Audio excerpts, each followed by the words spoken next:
Mogen wij u even storen? Nou, Nou, wij zagen u fietsen.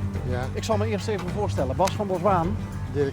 L1, een programma onderweg. Dat is de Limburgse radio- en televisieomroep. Ja, En wij zagen u fietsen. En onze geluidsman Frank, dat is ook een fervent fietser. Die is ook wel eens richting Rome gefietst en zo. ja. En die meende toch echt zeker te weten van dat is een man die fietst niet zomaar even 20 kilometer naar Venlo of zo. Nee. Waar bent u naartoe onderweg, als ik vragen mag? Spanje. Doe maar! Ja. Voor minder doet u het niet. Nee. En u bent vertrokken uit Drenthe. Drenthe. Ja. Om precies te zijn uit, Gastelternijveen. is dat niet waar altijd zo heel vroeg geschaatst wordt? Nee joh, Nee? dat is Noord-Laren. Oh, dat is Noord-Laren. Ja. Nou, ik heb ook Gastelternijveen ligt tussen Assen en Stadskanaal. Oké. Op die hoogte ongeveer.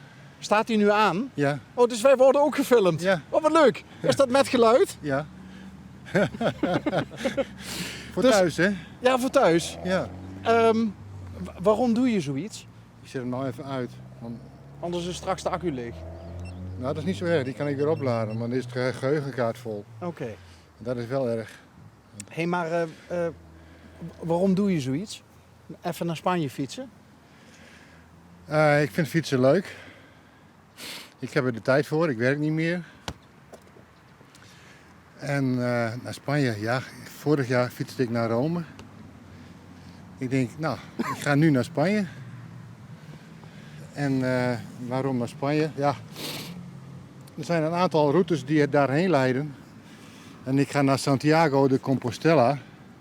Dan als jullie heel goed hadden gekeken, had je achterop een Jacobsschelp gezien op de rechtertas. En Dat is een beetje het symbool ook van... officieel ben ik al een pelgrim. En ik fiets naar Santiago de Compostela. Betekent dat ook dat u een gelovig mens bent? Nou, nee. Nee. Nee.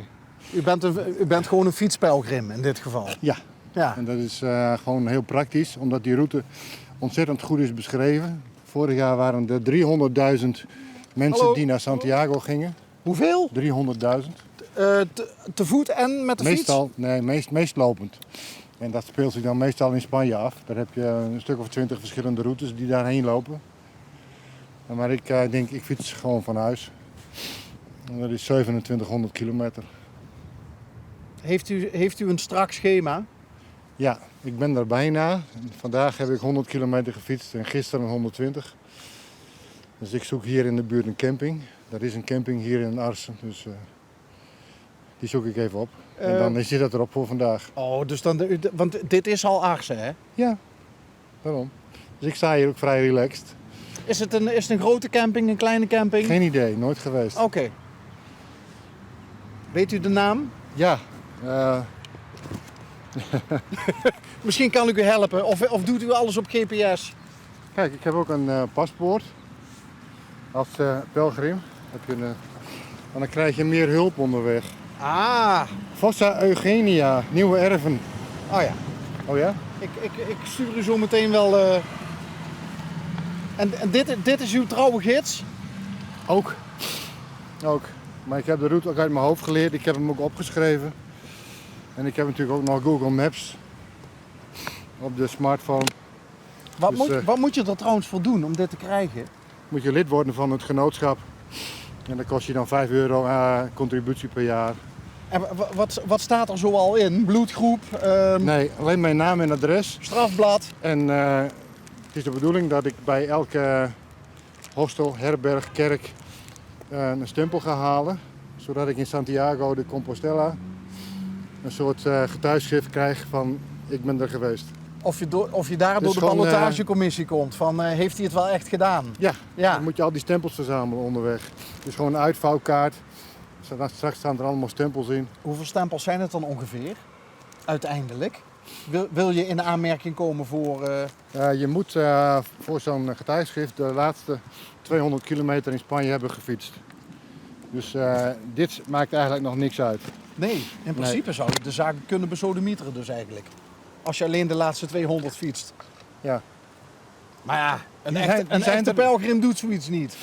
Nou, kijk, ik fiets om het fietsen. Ik vind het leuk. Dus ik fiets gewoon die kilometers. En de officiële tocht begint in Aken en daar ga ik morgen heen. Ah, oké. In Aken, Dat is ook nog best een stukje dan. ja. Dat is hier vandaan nog 100 kilometer. Tentje, Ja, maar dat bent u ook gewend? ja, zeker. Want Tent. na vorig jaar Rome Nee, kunt u die met de ogen dicht opzetten, denk ik, bij wijze Die van. tent heb ik al 25 jaar, dat kon ik al. Echt waar? Ja. 25 jaar dezelfde tent? Ja. Oh, dus dat is geen hypermodern... dat is Nou, Ja? Ja? redelijk modern hoor, maar tegenwoordig zijn ze iets lichter. Maar hij is nog goed. Dus als die stuk gaat, dan koop ik een nieuwe die lichter is. En waar slaapt u op? Op een matje? Ja, En slaapzak, ja? matje, ja. Dus straks even een luchtbedje oppompen en dan even kijken of er Hallo. wat te eten is. Een restaurantje opzoeken. Hoi. Of zelf koken. Kijk, dit is mijn keuken. Oh, dat is de keuken. En Potjes dit is en de voedselvoorraad, dat is de koelkast. En hoe blijft hij dan koel? Niet. Als het koud is, is die koel. Als het warm is, is het warm. Oké. Dus een pakje boter zit er niet in. Wat schaft de pot straks? Geen idee. Is er een restaurant in Arsen? Jawel. Nou, dat schaft de pot. Oh, dus er wordt vandaag niet gekookt. Nou, het waait te hard. Op een camping is dat niet leuk hoor. Want dat gaspietje waait meteen weer uit. Moet wel leuk blijven. Ja. En, Maar heb ik zo meteen ook nog wel een paar tips voor u waar u een vorkje kunt prikken. Vast wel. Is dit nou... Wat was vorig jaar de balans toen u eenmaal in Rome was? Viel het mee of viel het tegen? Nederland heeft goede fietspaden. Duitsland heeft slechte fietspaden. Zwitserland, Liechtenstein, perfect. Italië, woord van 3 letters. Ja. Het is één en al een achtbaan. Of je gaat omhoog of je gaat naar beneden. En slechte fietspaden of gravel. Dus fietsen in Italië is niet echt je van het. En houden ze nog een beetje rekening met fietsers in Nee, Italië? nee, maar goed, ik ben groot en breed. Dat scheelt wel. Maar nee, in principe moet je heel goed uitkijken. Ja. Zit er ook nog iemand back home thuis? Ja, tuurlijk. Ja? Ja, weet ik Ja. niet. Ik, Ja. ik ken u nog niet zo lang. Nee. Maar en wat vindt hij ervan? Nou, die vindt Spanje wel wat lang duren. Ik ben 6 weken onderweg. Dus 3 weken was leuker geweest, zei ze. Maar ja, dan ben je halverwege Frankrijk. Dus Na 6 weken begint het toch, of na 3 weken begint het bij de wederhelft toch wel een beetje te knagen. ja. Ja, want zij slaapt elke nacht alleen en Ja. u ook.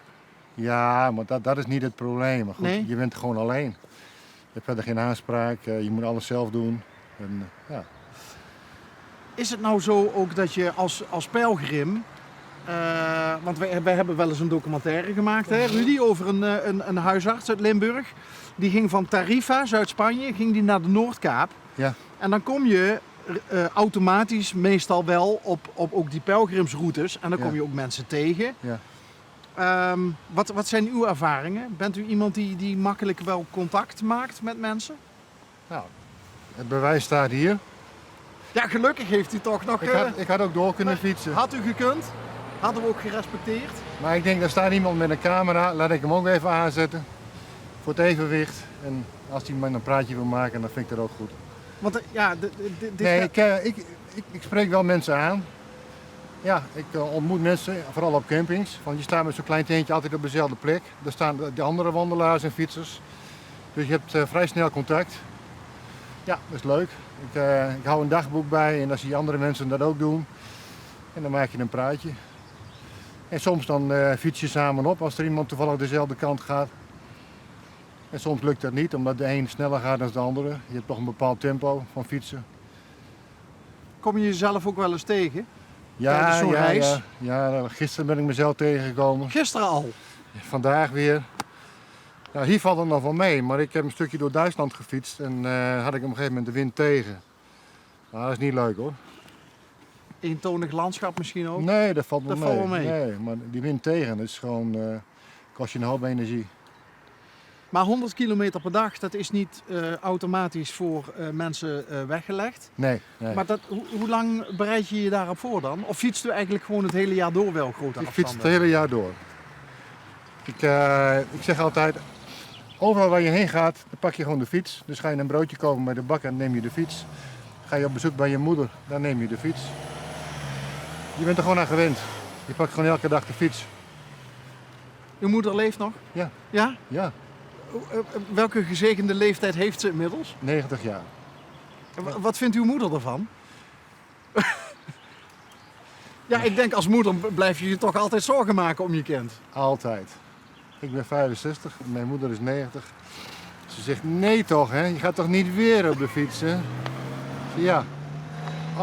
Oh, dat kan toch niet? Dat is veel te gevaarlijk. En je kunt toch ook wel gewoon hier in Nederland blijven fietsen? Ik zeg, ja, dat kan wel, maar ik heb Nederland wel gezien.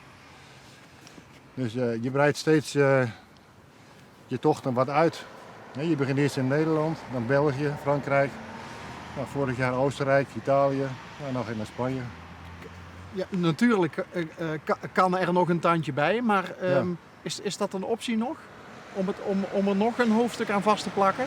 Misschien volgend jaar? Ja, volgend jaar doen we het weer. Oh, het plan ligt er al. Jazeker. En waar naartoe? Nou, ik denk weer gewoon even tussenin. Gewoon dus even. gewoon naar de Middellandse Zee. Of naar de Noordkaap. Maar Noordkaap is heel saai hoor. Boven Oslo daar kom je eigenlijk niemand meer tegen. Alleen een paar rendieren.